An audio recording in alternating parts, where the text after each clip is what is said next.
Hello and welcome to our next session on nouns. We will be discussing on noun gender.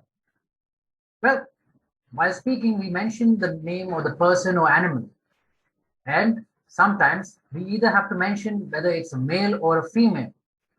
That's when we come to gender. In grammar, if the person is a male, it is called masculine gender or masculine gender, and female is called feminine or feminine gender. There are two more classifications where we put them in different categories. That is common gender and neuter gender. So, common is where it includes both the male and the female. For example, doctor, engineer, parents, grandparents, teachers, professors, where it includes both. And neuter means that it has no gender itself. It is neither male nor female.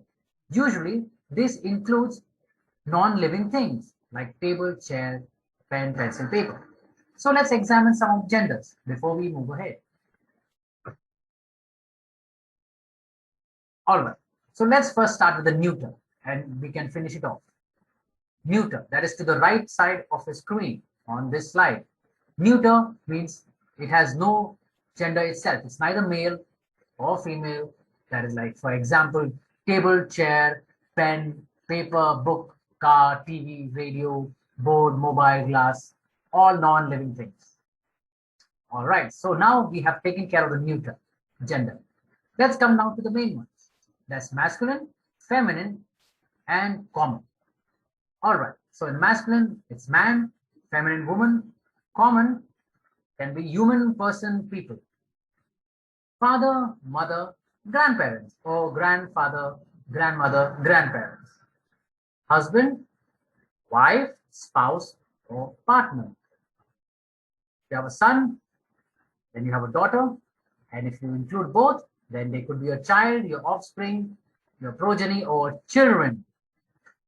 Brother, sister, sibling, or cousin. Uncle, aunt, they're your relatives.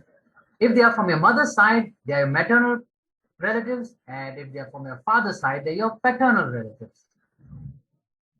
From the horse-related animals or subspecies like horses, donkeys, zebras, asses, the male is called a stallion and the female is called a mare. In all kinds of deers, the male is called a stag, and the female can be called a doe or a hind. In birds, not all birds, but most birds, the male is called a cock and the female is called a hen.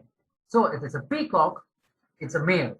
And if it's a female, yes, you guessed it right, it's a peahen.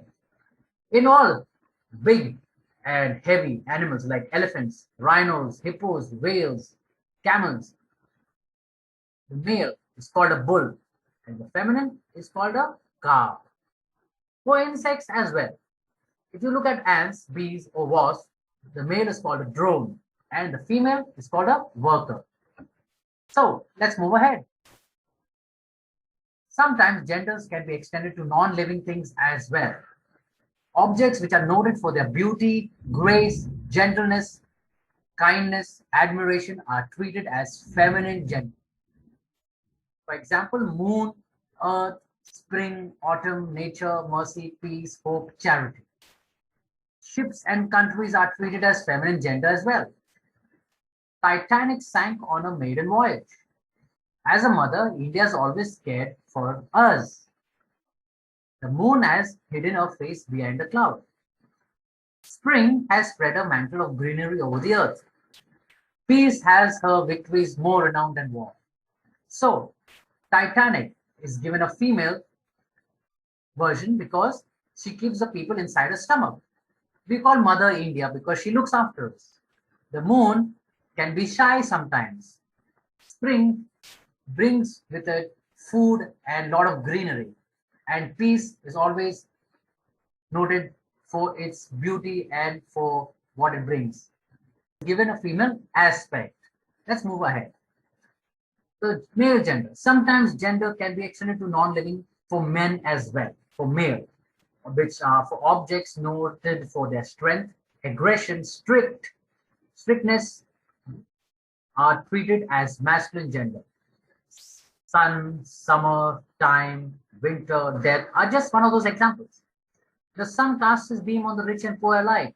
It makes no difference. It's like a king. Time keeps on ticking and makes everybody his slave. Time waits for no man. So time is given a male gender perspective. Death took all the city folk in his grip during the earthquake. So where there is wickedness or strength or strictness or discipline, it's given or noted for the male aspect. Let us study some more genders, right? Gentleman, lady, hero, heroine, prince, princess, author, authoress, host, hostess. Tsar is a king of Russia, and Tsarina is a queen. A peacock, a peahen. A shepherd is someone who looks after sheep. So it's a male shepherd. For female, it's a shepherdess. If your organization runs because of someone's charity, that person is your patron. And the female version, the feminine, is called a patroness. A steward is someone who works in a big restaurant or at the Taj Hotel. The female or feminine is called a stewardess. Nephew, niece. A monk, a nun. So a male sadhu is called a monk and a nun is a sadhu. A bachelor, spinster. King, queen. Actor, actress. Emperor, empress. That is Badshah, Begum. Heiress. So a heir is what you call varis, or someone who will take on your wealth after you are gone. Master, mistress. Jackass, genius. So it's a male donkey and a female donkey. A priest, priestess. So pujari, pujarni or pujarin. Prophet or prophetess. You can say dharam guru. That's a prophet. And the feminine version is prophetess. Peer is a competitor, and a peeress is a female competitor. Traitor, gaddar, and traitress is a female version of a traitor. Wizard, wizard is what we call tantric, and feminine is a female tantric. Lord, like landlord and landlady, and a waiter or a waitress. So let us go ahead and do some exercises, shall we? And change the gender and rewrite the sentences as given on the screen. Try to answer these questions before you go to the next slide and be true to yourself. The answers will be after this one. And also don't forget to subscribe after watching this channel. Remember, this is for your benefit and for your career because the future is yours.